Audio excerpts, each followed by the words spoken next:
Olá, meus queridos. Eu resolvi fazer esse vídeo para esclarecer um ponto a respeito das construções de controle de fluxo usando o if. O problema aqui é como que o compilador decide qual dos dois itens, no caso de um if-else, esse item ou esse item, é executado fora da sequência. Como é que esse troço funciona? Quando você compila um código desse tipo, e eu vou compilar com código de debugging, tá? Apenas compilar, gerar o arquivo if.o, que é o nome do arquivo if.c ali, baseado em if.c. Vamos obter aqui o código fonte em assembly, usando o padrão Intel de if.o, e eu vou usar o less aqui para poder ter um controle do que está sendo listado, ir para frente e para trás, etc. Bem, aqui está o cara que ele gerou. Reparem que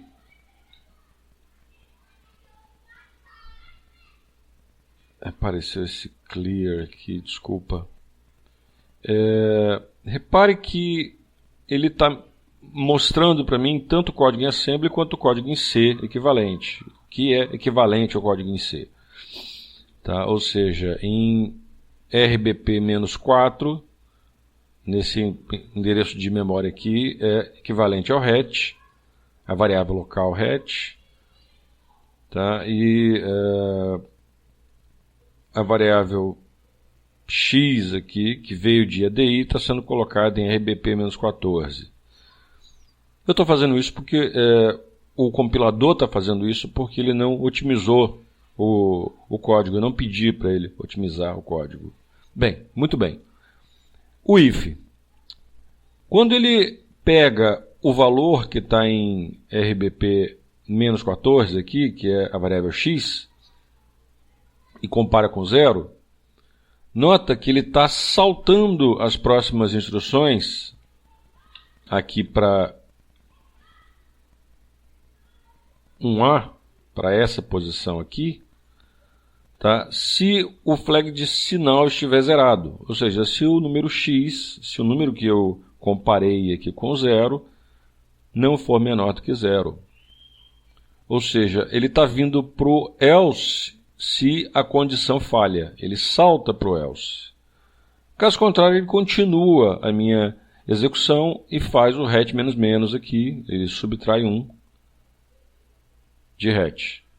Tá?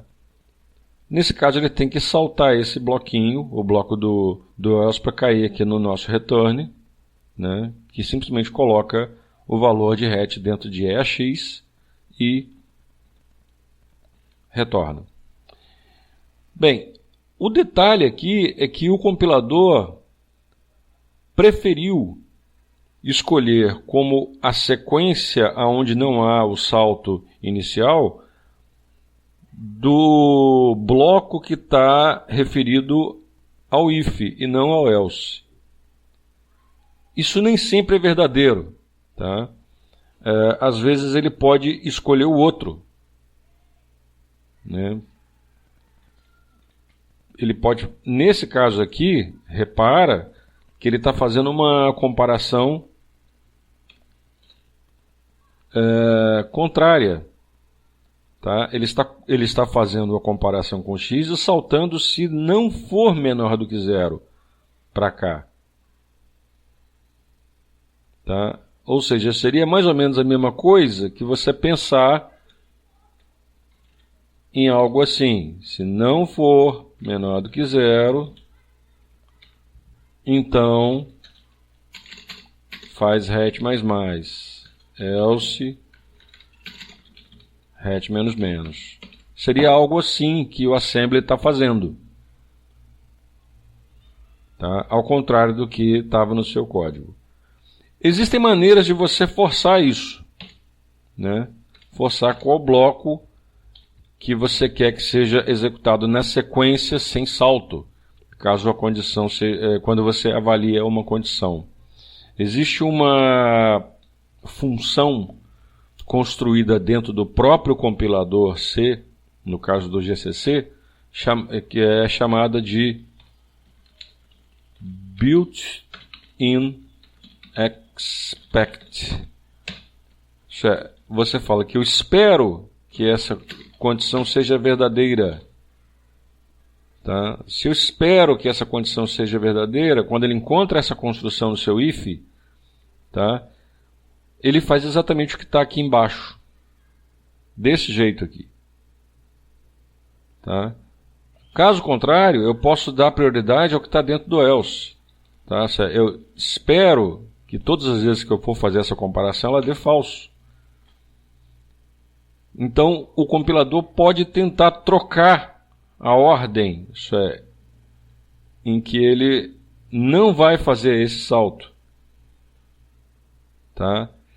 Isso não é muito útil na maioria das vezes, não. Tá? Isso é mais um detalhe de otimização para códigos mais complexos.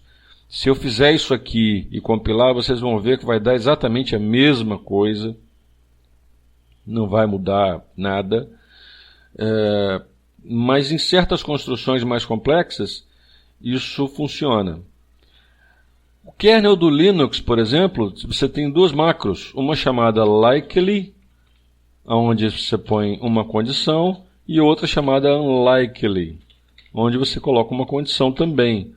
Isso é exatamente o built-in expect condição 0.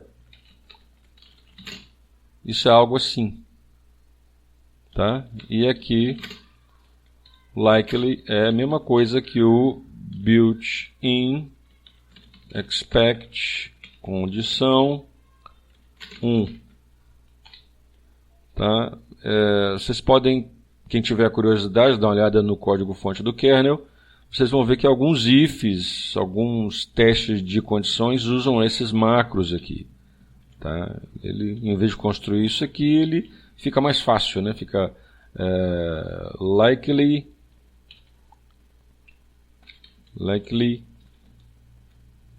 bom.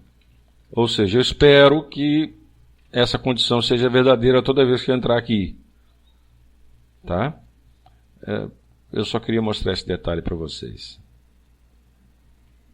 Valeu, gente. Até.